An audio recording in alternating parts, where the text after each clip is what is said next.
मेरा नाम नैना है। मैं 40 साल की हूँ और शहर में अपने छोटे से घर में अपने बेटे विवान के साथ रहती थी। मेरी जिंदगी पहले से ही धोखे और अकेलेपन से भरी हुई थी। जिस आदमी से मैंने प्यार किया, उसने शादी का झांसा देकर मुझे छोड़ दिया। जब मैं प्रेग्नेंट हुई, तब मुझे पता चला कि उसकी शादी किसी और से हो रही है। उस दिन के बाद मैंने किसी आदमी पर भरोसा करना छोड़ दिया। कुछ महीनों बाद मैं अपने गांव गई थी, अपने दादाजी के 100वें जन्मदिन पर। वहीं मैंने पहली बार उसे देखा। तब उसका नाम करण था।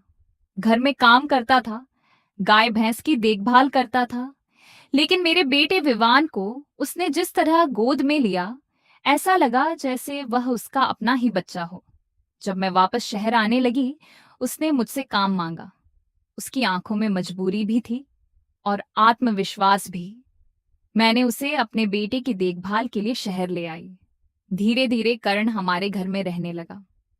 वह सिर्फ नौकर नहीं रहा, घर का हिस्सा बन गया।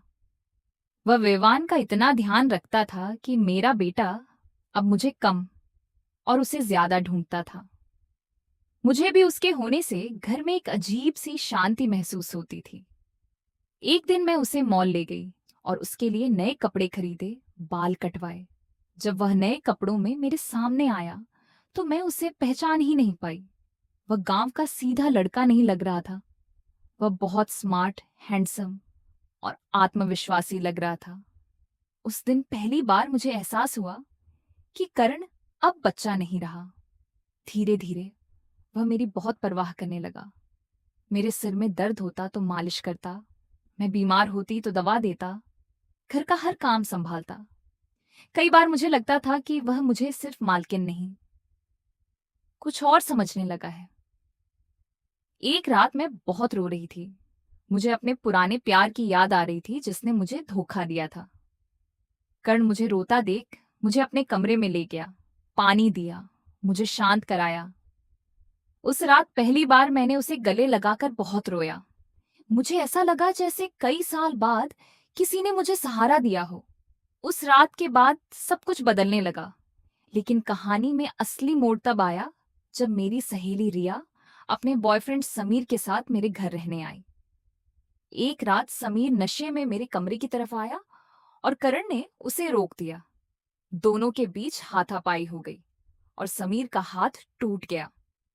तब करण ने कहा, जो भी आप पर गलत नजर डालेगा, मैं उसे बर्दाश्त नहीं करूंगा।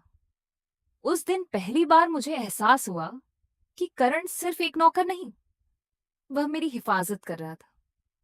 कुछ दिनों बाद मुझे पता चला कि करण असल में 20 साल का नहीं, बल्कि 30 साल का था। उसका असली नाम विक्रम था और वह एक अच्छी नौकरी करता था। मेरे दादाजी ने ही उसे मेरे पास भेजा था ताकि वह मेरी जिंदगी में वापस खुशियां ला सके। वह शुरू से मुझे पसंद करता था, लेकिन उसने मेरे करीब आने के लिए यह रास्ता चुना। उसने मेरे बेटे को अपना बेटा माना, मेरी रक्षा की और मुझे उस आदमी के धोखे से बचाया जो फिर से मेरी जिंदगी में आने की कोशिश कर रहा था।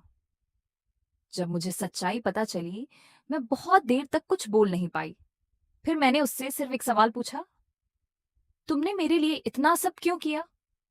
विक्रम मुस्कुराया और बोला, क्योंकि आपने मुझे नौकर नहीं, इंसान समझा और शायद उसी दिन मैं आपको दिल दे बैठा था।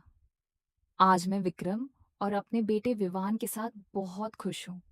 जिंदगी ने मुझे धोखा भी दिया, दर्द भी दिया, लेकिन आखिर में मुझे एक ऐसा इंसान मिला जो मुझे सच में चाहता था।